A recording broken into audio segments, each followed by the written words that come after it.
오늘 우리가 함께 읽을 말씀 역대상 16장, 야고보서 3장, 오바댜 1장, 누가복음 5장 말씀입니다. 자, 오늘 말씀으로 나눌 주제는 말입니다.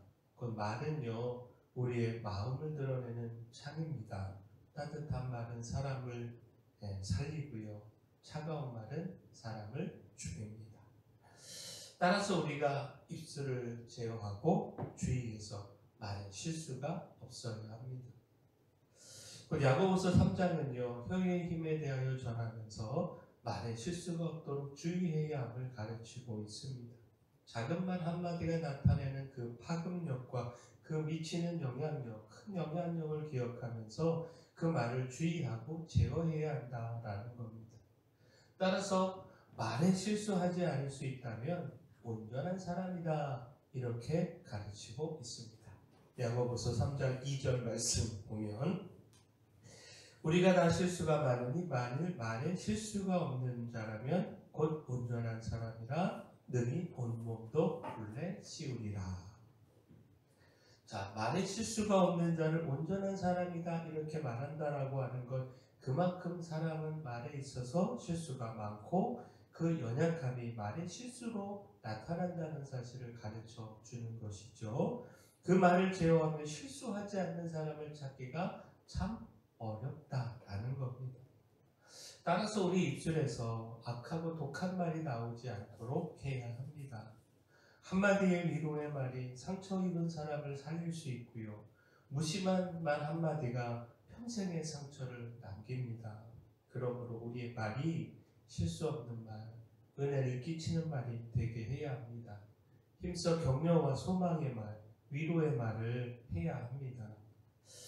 자, 성숙한 신앙인은요, 말의 무게를 아는 사람 아니겠습니까? 입술을 제어하는 사람은 마음을 다스리고요, 또 마음을 다스리는 사람은 삶을 다스립니다. 이걸 기억하고 항상 말에 실수가 없도록 조심하는, 그렇게 힘쓰는 우리 모두가 되기를 소원합니다. 자, 따라서 무엇보다 우리의 입술로요, 감사와 찬양의 말을 해야 합니다. 역대상 16장은 다윗이 하나님의 궤를 성소에 두고서 이후 하나님께 감사하며 찬양하는 것을 기록하고 있습니다. 무엇보다 주목할 말씀이요, 레위인들을 세워서 언약궤 앞에서 사역하며 찬양하게 하는 것입니다. 그 다윗은 아삽과 그의 형제들을 세워서 찬양단을 조직했고 또 그들로 하나님을 찬양하게 했습니다. 역대상 16장 7절에서 9절까지 말씀 보면, 그날에 다윗이 아삽과 그의 형제를 세워 먼저 여호와께 감사하게 하여 이르기를, 너희는 여호와께 감사하며 그의 이름을 불러하려며 그가 행하신 일을 만민 중에 알릴지어다. 그에게 노래하며 그를 찬양하고 그의 모든 기사를 전할지어다. 자, 여기서 우리의 입술로 해야 할 가장 아름다운 말이 감사와 찬양의 말이라고 하는 사실을 깨달을 수가 있습니다. 곧 우리의 입은요, 하나님께서 주신 놀라운 선물입니다. 그 입으로 많은 말을 할 수가 있지만 원망이나 불평의 말 대신에 하나님께서 행하신 은혜와 구원의 역사를 찬양하며 감사하며 또 전해야 합니다. 야고보서 3장 10절 말씀에서도요, 한 입에서 찬송과 저주가 함께 나오는 거 이거 마땅하지 않다 말씀하고 있지 않습니까? 우리는 한 입으로 하나님을 찬양하는 동시에 다른 사람 저주할 수 없습니다. 그러므로 우리의 입술에서 늘 감사와 찬양이 흘러나오도록 우리의 마음을 지켜야 합니다. 감사의 말, 찬양의 말이 하나님께 영광이 되고요, 동시에 우리의 영혼을 살립니다. 이걸 기억하고 우리가 힘써 입술로 하나님 찬양하기를 소원합니다. 또한 우리의 입술로 겸손과 위로의 말을 해야 합니다. 오바댜는요, 에돔을 향해 하신 하나님의 심판의 말씀입니다. 에돔의 교만과 야곱에게 행한 포악으로 말미암아 하나님께서 심판하심을 전하고 있습니다. 오바댜 3절 말씀을 보면, 너의 마음의 교만이 너를 속였도다. 바위 틈에 거주하며 높은 곳에 사는 자여, 내가 마음에 이르기를 누가 능히 나를 땅에 끌어내리겠느냐 하니. 자, 에돔의 교만에 대해 말씀을 하고 있는데 그 높은 바위 위에 성읍을 세우고 살았던 이 에돔은요, 누구도 자신들의 성읍을 무너뜨릴 수 없다 교만했습니다. 따라서 하나님께서 심판으로 그 교만을 깨트리시겠다 말씀하셨습니다.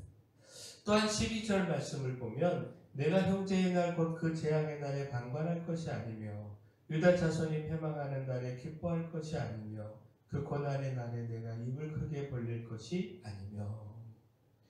하나님께서 에돔을 심판하시는 또 다른 이유에 대하여 전하고 있는데 유다의 멸망 때에 에돔이요 유다 백성들에게 포악을 행하고 기뻐하고 조롱하며 악한 말을 했습니다.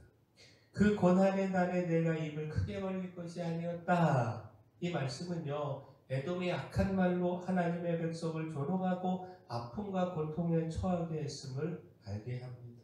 따라서 하나님은 에돔을 심판하시겠다 자 말씀을 하셨는데 결국 에돔의 이 교만과 악한 말 그리고 이로 인한 하나님의 진노와 심판을 대하면서 겸손함과 위로의 말을 해야 한다는 사실을 우리가 깨달을 수 있습니다. 겸손함으로 하나님의 은혜를 구하는 말을 해야 하고 이웃의 고통에 조롱이 아니라 위로의 말을 해야 합니다. 겸손한 말이 은혜의 통로가 되고요. 위로의 말이 하나님의 사랑을 전합니다. 따라서 힘써 겸손한 말, 위로의 말 우리 모두 하기를 소원합니다. 자, 마지막 우리의 입술로 회개와 믿음의 말을 해야 합니다. 누가복음 5장은요, 예수님께서 베드로에게 그물이 찢어지도록 고기를 잡게 하신 말씀을 기록하고 있습니다. 그 베드로는 밤새도록 한 마리의 고기를 잡지 못하고 실패를 겪었습니다. 그러나 깊은 데로 가서 그물을 내려 고기를 잡으라. 이 예수님의 말씀에 응답하여 믿음으로 고백을 했습니다. 그 누가복음 5장 5절 말씀 보면 시몬이 대답하여 이르되 선생님 우리들이 밤이 새도록 수고하였으되 잡은 것이 없지만은 말씀에 의지하여 내가 그물을 내리리이다 하고. 자, 그 결과 그물이 찢어질 만큼 힘이 많은 고기를 잡았습니다. 믿음의 고백이요 상상할 수 없는 주의 능력을 경험케 한다라고 하는 사실을 보여주었습니다. 이후 베드로는요 예수님의 주님 되심과 주님 앞에 죄인인 자신을 보았습니다. 상상할 수 없이 많이 잡힌 고기 그 수확에 취하지 않았습니다. 오히려 그 놀라운 사건 속에서 자신의 죄인됨을 보았고요 또한 자신이 죄인임을 고백했습니다. 그 누가복음 5장 8절 말씀 보면 시몬 베드로가 이를 보고 예수의 무릎 아래 엎드려 이르되 주여 나를 떠나소서 나는 죄인이로소이다 하니. 결국 베드로의 고백을 통해서 우리가 주님 앞에 드려야 하는 고백이 회개와 믿음의 고백임을 생각할 수 있습니다. 그 주님께서는 이 고백을 기다리셨다라는 겁니다. 회개와 믿음의 말이요 생명을 살리는 말이 됩니다. 불평 대신 믿음을, 변명 대신 순종을 고백할 때 하나님의 능력과 은혜를 경험하게 됩니다. 자, 입술을 제어하고 말을 주의하여 말에 실수가 없어야 합니다. 따라서 무엇보다 우리의 입술로 하나님을 찬양하며 감사하는 말, 겸손함으로 이웃을 세우는 위로의 말, 주님의 말씀에 순종하며 따르는 믿음의 말을 해야 합니다. 바라기도 우리가 이렇게 말해서 온전한 사람, 그렇게 하나님께서 기뻐하시며 인정하시는 사람 되기를 소원합니다. 사랑의 주 하나님, 우리의 입술이 오직 우리를 구원하시고 놀라운 일을 행하신 하나님을 찬양하고 감사하는 말에 사용되기를 소망합니다.